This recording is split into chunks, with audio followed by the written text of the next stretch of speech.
All right, people. So today we are going to talk about the ideal gas law, how it came to be, and also well, how do we use it? Hello, lights. Oh, um, all right. Got distracted. Sorry. Well, a lot of you might recognize the formula. It's pressure times volume is equal to the number of moles times R, a gas constant or the universal gas constant, and then temperature. So all of these variables we discussed in the very beginning of the unit, right? When we were describing how the particles were moving or the things that were affecting each other, we talked about pressure, which is the collisions in their container. We talked about the volume of the gas. So gases filled up their containers and how that changed depending on the pressure or the temperature or the number of particles. We saw how adding more particles changed things. It changed pressure, it changed volume, it changed temperature. And we saw how the variable of temperature affected things. As things got colder, the pressure went down. As things got hotter, the pressure went up. The volume expands as we increase the temperature. The volume shrinks as you decrease the pressure. Now, all of these observations and all of these three different laws that we talked about, they were done by three different scientists, right? And the reason why they mainly only focused on two variables. If you noticed, every single law only had two variables, and everything else remained constant. Now, the reason for that is because it makes the experiments easier. If you keep everything the same and you change one thing, then you can measure how something else will respond. All right, and you have yourself an x and a y axis, right? And you're able to get a graph and get some data. But gases aren't just made out. Gases don't have two variables. Gases have multiple variables. They have all of these variables affecting it. So how did this equation come to be? How did they unify all three of those? So let's take a look at Boyle's, Charles, and Avogadro's law, the three laws that we've covered so far.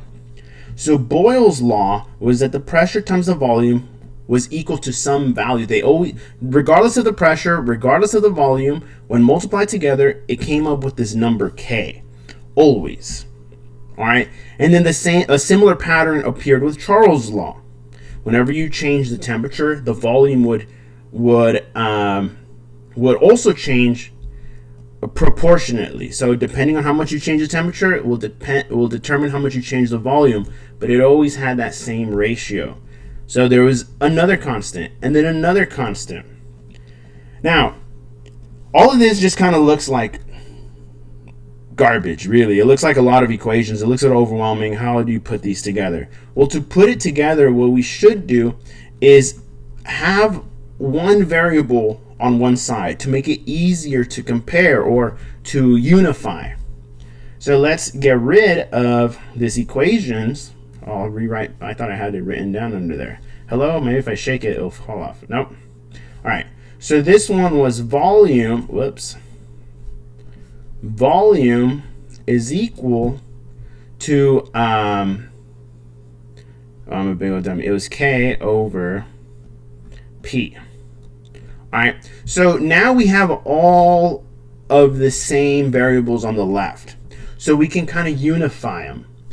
And that's what the ideal gas law is. It's all three of them unified. So if you combine these three different numbers, these three different constants, all they are is just a number. They combine and they form the universal gas constant, the variable R that we use. The P stays at the bottom for the pressure, the temperature stays at the top, and then the number of moles stays at the top as well. So these three equations were combined into one like this. And this one can then be rearranged. You can move the P from the denominator up to the top by multiplying to both sides. And then the final formula that you get is PV is equal to N times R times T.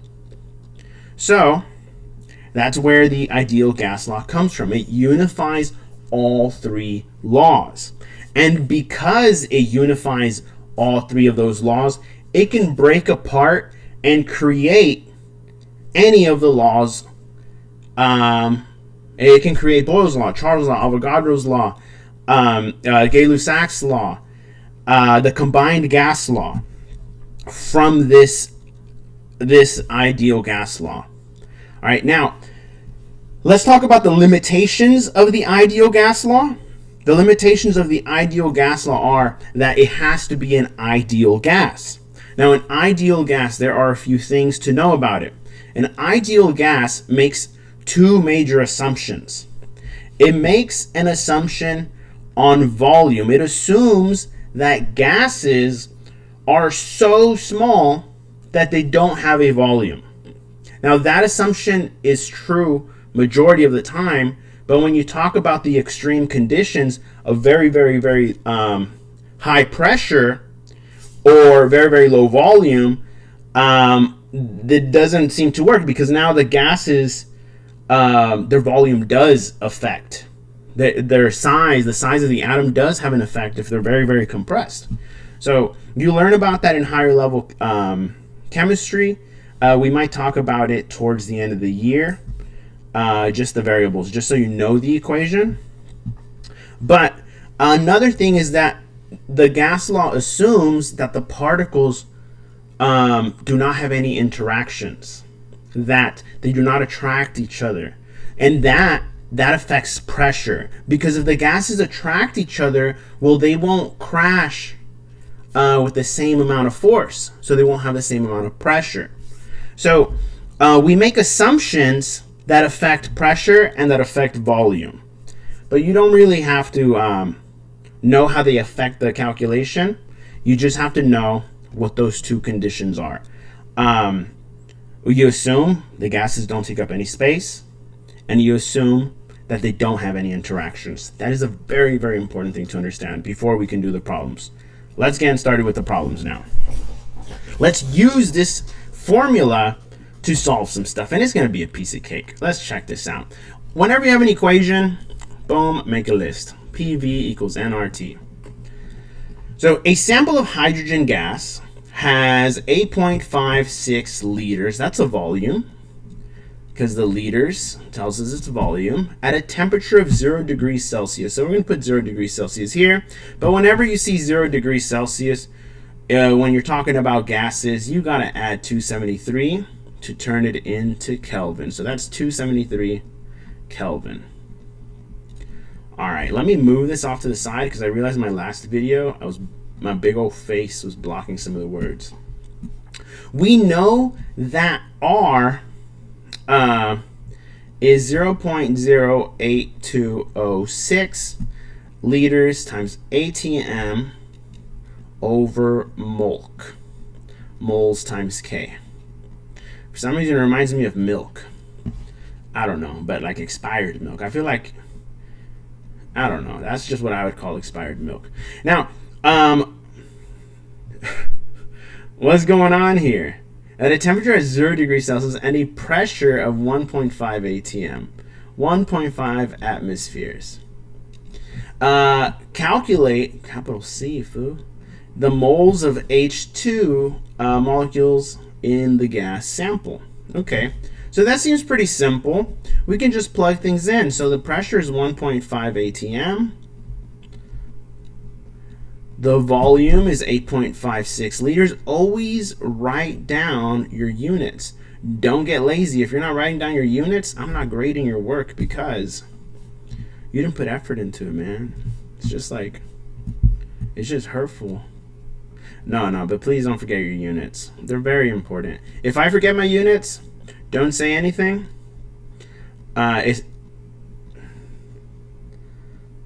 No, we got to be even. Call me out. Call me out, and I'll call you out, and it'll be fair.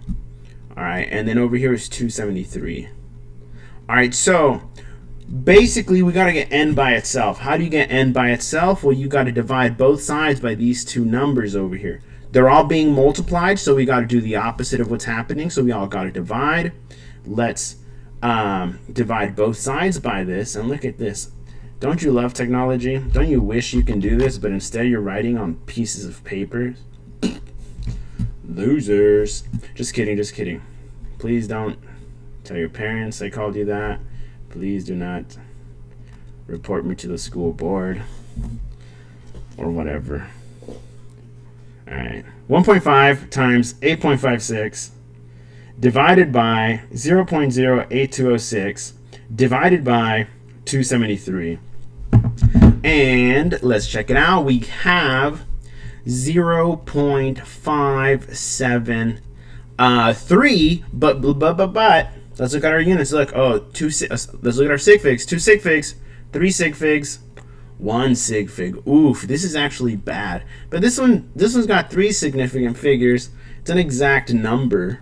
Well, besides the 0.112. Whatever, it's good enough. Let's just keep it at 2. 1 sig fig just seems kind of gross. But if you wanted to be accurate, if you want to round this up to 1 sig fig, you'd put 0.6, not 0.60, because the last 0 would count. But let's just call it 0.57, and the units were moles. So, I want you to keep in mind that moles gives you the number of particles, and it gives you the mass. So you can calculate the mass of hydrogen if you know the amount of space it takes up, if you know the temperature, and if you know the pressure. So this equation gives you a lot of information. It gives you a lot of information, and it can be manipulated to give you even more information. In the upcoming video, I'll show you how this equation can be used to calculate density, and I will also show you in the next problem how it can turn into other gas laws. And let's check that out. So let's take a look at this problem here. It says, suppose we have a sample of ammonia gas with a volume of 7.0 milliliters. Okay, we don't really like milliliters. Immediately, I'm going to turn that into liters. So M is 10 to the negative 3, right? It's 0.000. So we can move the decimal over 3 times to turn it into liters. And I got to double check my work. I always got to do this. It goes 1, 2, and 3. It brings me back to 7. Okay. All right. At a pressure of 1.68 atm, the gas is compressed to a volume of 2.7 milliliters. Whoa. What happened to my other stuff? It says the gas is compressed to a volume of 2.7. We got volume again. So here's what we're going to do. Since we have 2 volumes, let's just put a little knot next to these so that we know we're going to need another list. But look at me, I'm so genius. I can make another list over here. I'll make 2 lists. I'll call that one P2, V2, N2, R2, D2. T2. Pressure. We use the ideal gas law to calculate the final pressure. What? We got to find P2. But then it's looking for V2, 2.7 ml, but we know that's 0.0027 liters. Now, they didn't give us these values. So what the heck do we do? Well, this is to show you how this gas law can become other ones. If you take a look at it, they gave us pressure and volume for both of them. They gave us pressure volume for this, and they gave us pressure and volume for that one. So they gave us 2 separate ones. However, these values stayed the same. The number of particles did not change, and the temperature did not change, and the constant is constant. So if this is equal to this because it didn't change, then that means these 2 are also equal to that because they didn't change. So PV is equal to this. It's P naught V naught is equal to P2 V2. Now you don't have to do this every single problem. And I'll explain right now. I'll explain after I finish it. So let's put 1.68 atm I need like a timer so I can know how long my video is. I should keep one on my desk. All right, and then over here we got P2. Well, P2, we don't know it, so I'm gonna put it in red so we can, oh no, we know that we're looking for it. If you write sloppy, I highly encourage you to incorporate different colored pens into your homework problems or into your writing. It will slow you down and you will tend to write neater. It'll still write ugly. I'm telling you from experience that it will still be ugly, but it'll pop out a little bit more and you'll be able to read it a little bit more. I never read my notes during high school because well, what did I do? I would just write them and never read them because I have super ugly writing. And in college you can't do that. There was a decimal here. So we multiply by the top and then divide by the bottom. And we end up getting that a pressure is 4.35 atm. All right, now let's see if this makes sense. This pressure was at this volume, and we know the volume changed. The volume went down. So the container was squeezed down, and if it gets squeezed down, well, the pressure should go up. And since the pressure was at 1.68 and it ended up at 4.35, the pressure did go up. So this math does follow our reasoning, right? What we would expect to see. All right. Now, that's the math. I think you got the math, but I want you to really understand the idea behind this equation and how it is used to figure out other equations. Now, instead of memorizing or trying to do that every single time, I would memorize the combined gas law, which is this one: P1V1 T2 is P2V2 T1, or it's this fraction that's up at the top. And this equation is derived the exact same way using the ideal gas law. This is when N is constant. So basically, you can have any variable constant, and you can rearrange this equation to give you whatever equation you need. So you can memorize this one and know the math on manipulating this equation, and it can give you the newer ones. Or you can memorize every single other one, and it's okay, whichever way you prefer. Honestly, as long as you practice, you won't need to memorize anything. You'll figure it all out. Hopefully this helped. If it didn't, go watch someone else on YouTube and don't come back. Except for my students, you guys have homework. Peace out.